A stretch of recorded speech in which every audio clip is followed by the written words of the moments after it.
On reflection, I'm happy with it. Of the two domestic cups, I would love us to win the FA Cup more than the League Cup, but I'd happily take the League Cup. But I'd love us to win the FA Cup more than the League Cup, or both, Sarah, if you're about to say that. No, I was going to say they obviously scrapped replays for this season to help fixture pile up, didn't they? So what do we think about that? Good or bad? I don't think it's good. I don't think it's good because it's good for us. I don't think it's good.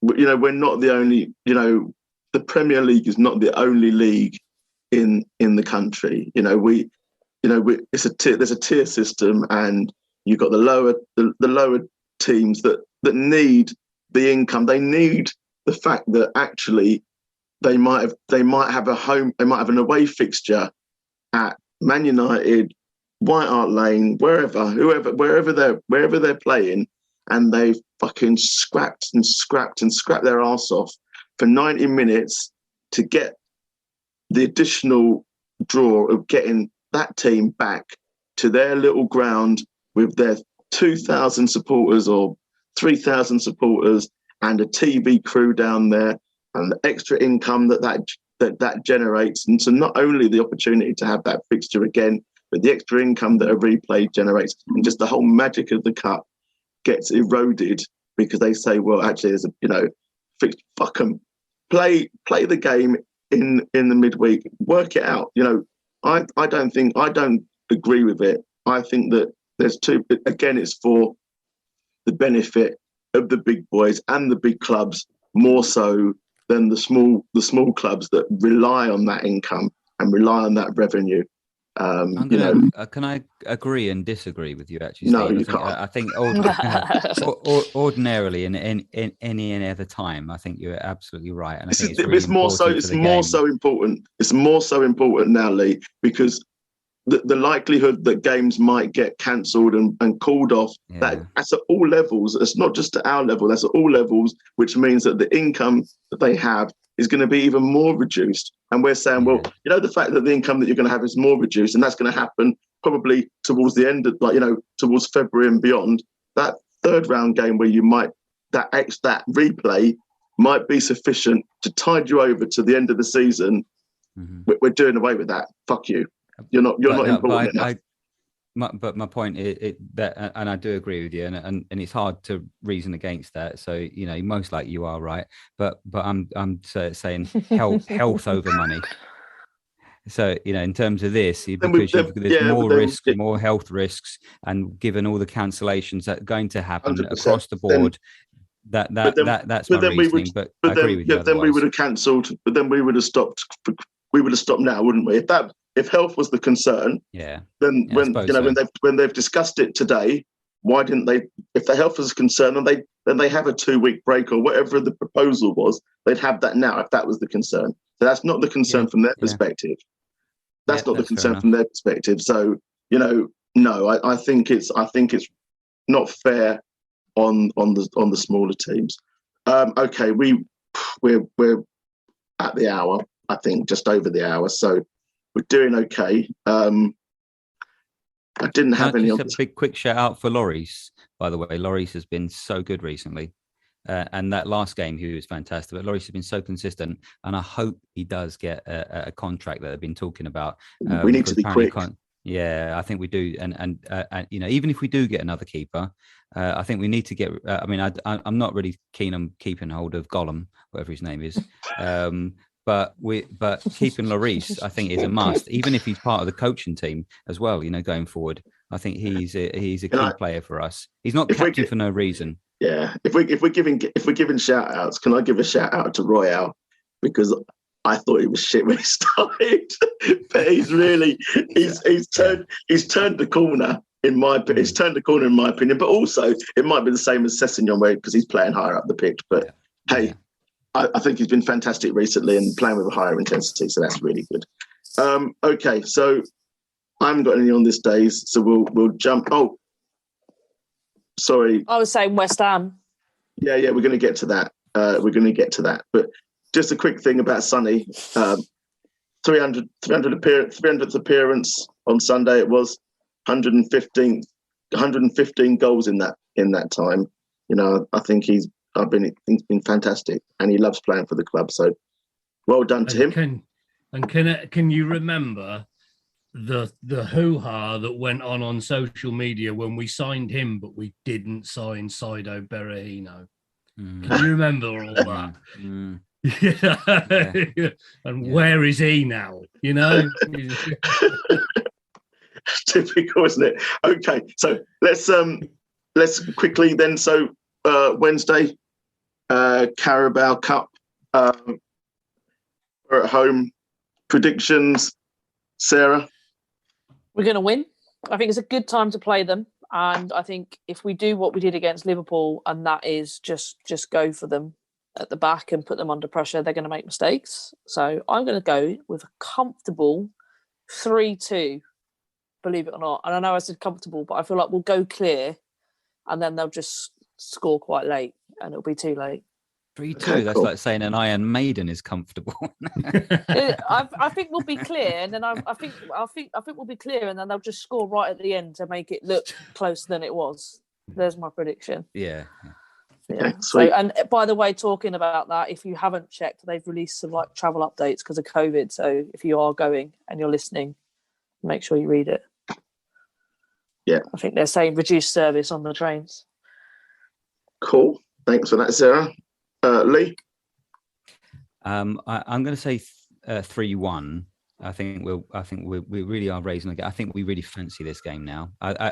3 weeks ago, we wouldn't have fancied this at all, but I think we're really ready for this now. And the vibe is on the up. We're on the up. I think West Ham are a bit edgy. They've looked like they've been a bit faltering recently. I think we'll take advantage of that, and I think we'll put on a good show. Good, I hope so. Confidence. Rich? Well, I mean, I was going to say all along I've been thinking it's going to be 2-1. We're going to beat them 2-1. That's what we're going to do. Is this one, it goes straight to penalties if it's drawn at 90? No idea. So. Yeah, because I've got a sneaky feeling it's going to go to penalties. So I reckon we're going to go into the 93rd minute 2-1 up. And can we edit this bit out? Can we edit this out? Yeah, please delete him.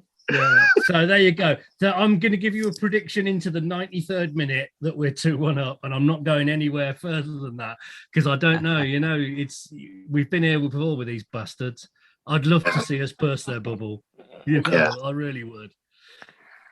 Yeah, I kind of get where you're coming from, Rich. I mean, this is their cup final come early in the cup. You know what I mean? We always talk about their cup final, and it's so. But I think Sarah and Lee are right in terms of being a good time to play them. Our confidence is high. They're kind of rocking a little bit at the minute, although they're a good side and they're in good form generally. So, and it's never easy to play them because they always up their game against us. But I'm going to go for 3-1, and that in the 93rd minute that you were talking about, Rich, that's when we score the third goal and put it to bed. Yeah. So it'll be 3. Yeah. It'll be 3-1. I like that. Okay. Okay. So we have. I think if you're all right, we're going to cover 3 games. I'm not sure when we're next on. Okay. So we got Palace on Boxing Day at home. How are we feeling? It goes back to you, Rich. How are you feeling about that one? I think they've got a 3-0 coming, haven't they? They fucking got it coming, they have. I hope so. You had it coming, Palace. Yeah. Okay, so 3-0. Sarah? Yeah, I think we'll really want to owe them one as well, but I think it'll probably be a comfortable 2-0. Okay. Lee? I'm going to that game actually. I booked my coach for it, and but it's it's going to be one of those games that I think it'll be all the fans will be quite passive, I'm sure, because they'll just be hungover from the day before. But I'm thinking it's going to be a 2 or a 3-0. So I'm going to go 2-0. Okay. I think they'll score. So I think it will be 2-1 to us. Okay, cool. Good stuff. And then finally, Southampton away on, I think that's on the 28th. I'm assuming it's on the 28th because obviously we can't play on the 27th, playing on the 26th. who knows with the Premier League? But 28th, we'll go back to Sarah. Now, I think we play a lot of games in that period.